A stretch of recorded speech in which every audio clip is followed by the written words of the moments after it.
We're going to start these example problems with number 69, which gives us a vector in this form. It says that the magnitude of the vector v is equal to 3 times the square root of 2. And it tells us that the angle of this vector is 150 degrees. Okay? We call theta 150. Okay?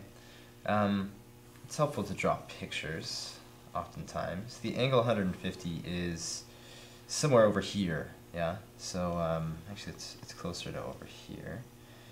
Okay, this is 150 degrees, we know that. We know that this guy here is 3 root 2 in magnitude. And to find the component form, we should realize that it's made up of two vectors, the sum of two vectors. This vector here and this vector here. It's simple to break these things up into the sums of these horizontal and vertical vectors. Okay, so we know, we can be reminded from this drawing here, if we know the angle and we know the magnitude, then we can express these horizontal and vertical values. So this part here is the magnitude times the cosine of this angle 150. And this part here is the magnitude times the sine of the angle 150. Okay? So the this vector can be represented by the sum 3 square root 2 cosine 150 times I, times that vector I, right? That's how big, this is how big this vector is, and it's in the same direction as I, so we multiply it by I, and we will find what we want to find. And then we add to that this vector, which is 3 root 2 times the sine of 150 times j. Right? All that's left to find is these values, right? And I know that this is going to translate to this whole thing here is going to be basically this number here, and this whole thing here is basically going to be this number right here. Okay, so well, let's see. Actually, we probably don't even need a calculator for this because the cosine of 150 is going to be negative square root of 3 over 2. So let's see, we have, well,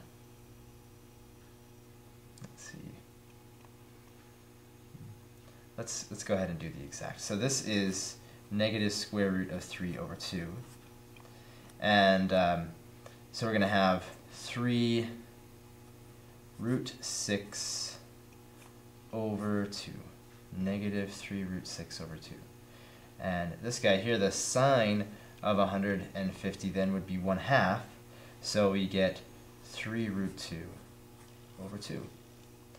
That's number 69. Here's the component form. Okay. Now let's go on to 79. 79 says,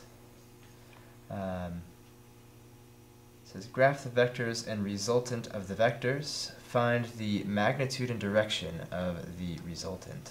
Okay, so this is what it's saying to do. We have one of the vectors is like this, and it's at an angle of 70 degrees, and it has a magnitude of 300. This one is off in this direction being 25 degrees, and has a magnitude of 400. And we want to add these vectors together, so I could take this vector, slide it over here. The picture of it would be like this, right? So the final vector that I'm looking for, the sum, would be this one right here. Okay?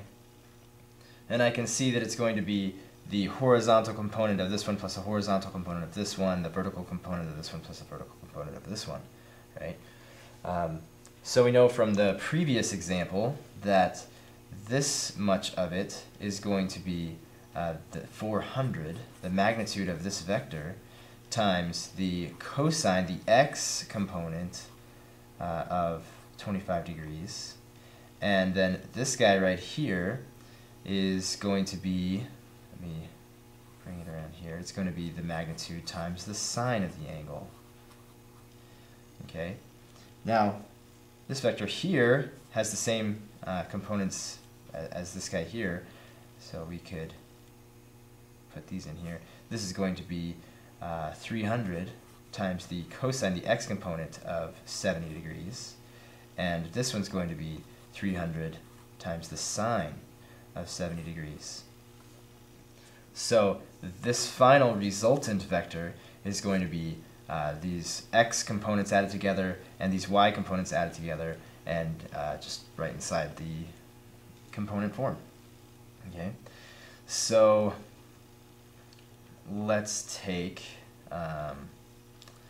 400 times the, now I'm just going to use decimal approximations, times the cosine of 25 degrees.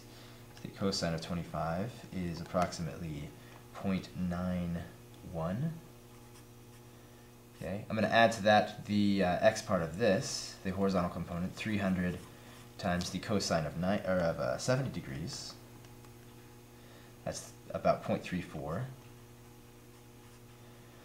Okay, so that's the x part of it, and then the y part of it, right? This is what I'm finding. The y part of it is 400 times the sine of 25. So the sine of 25 is approximately 0.42 plus the magnitude of this guy here times the sine of 70,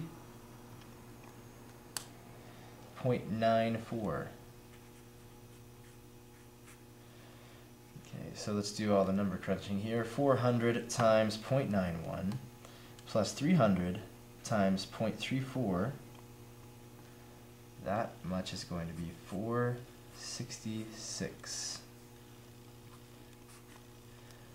This one, 400 times 0.42 plus 300 times 0.94. That's 450. 466, comma 450, that is the resultant. So let's move on to number 85.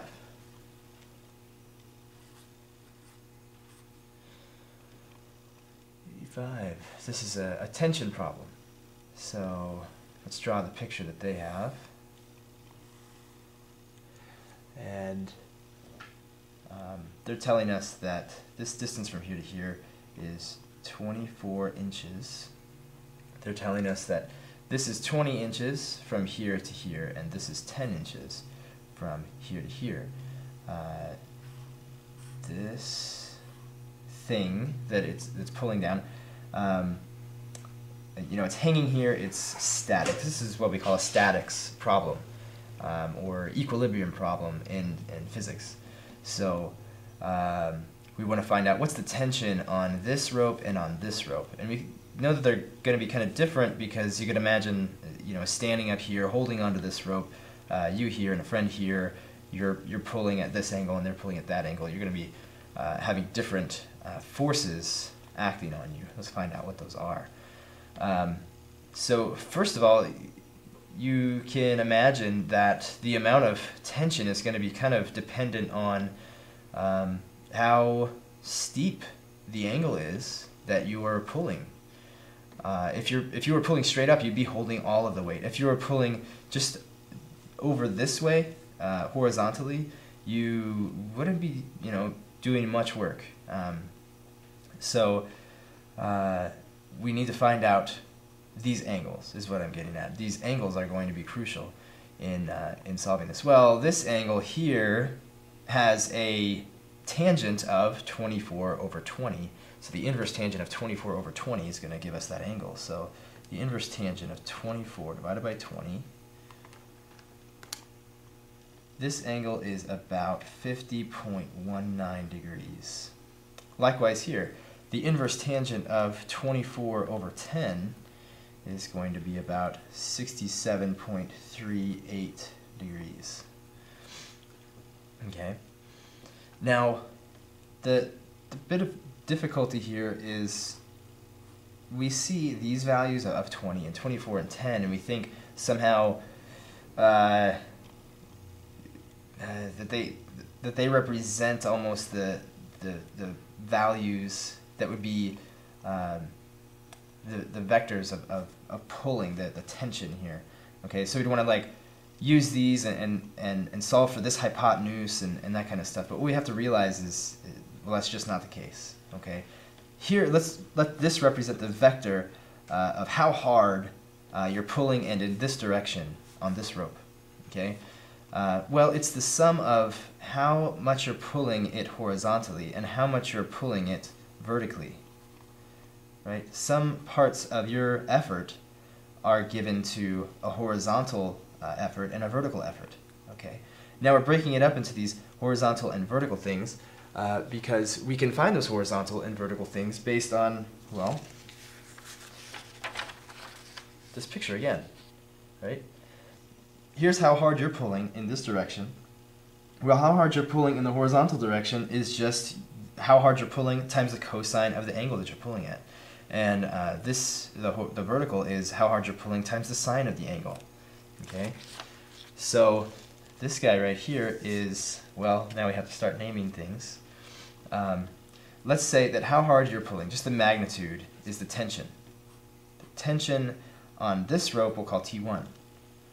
T1 times, again, the cosine of 50.19 degrees.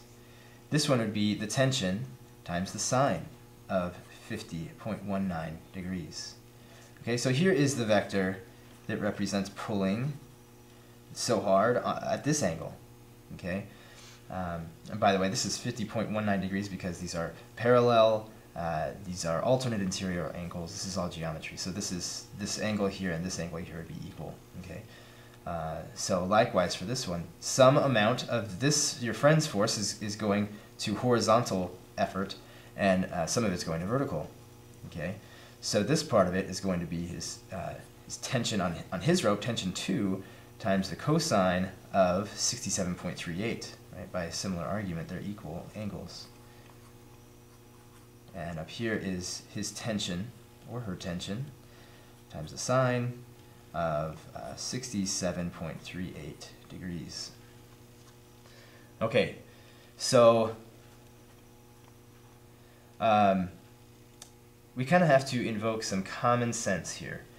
Since this is standing still, I know that however much your friend is pulling and however much you're pulling have to balance each other out, because if one of you was pulling harder, then it would just start to slowly move your direction.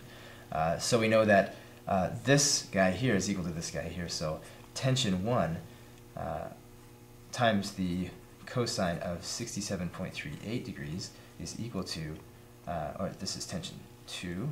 Tension 1 times the cosine of 50.19 degrees.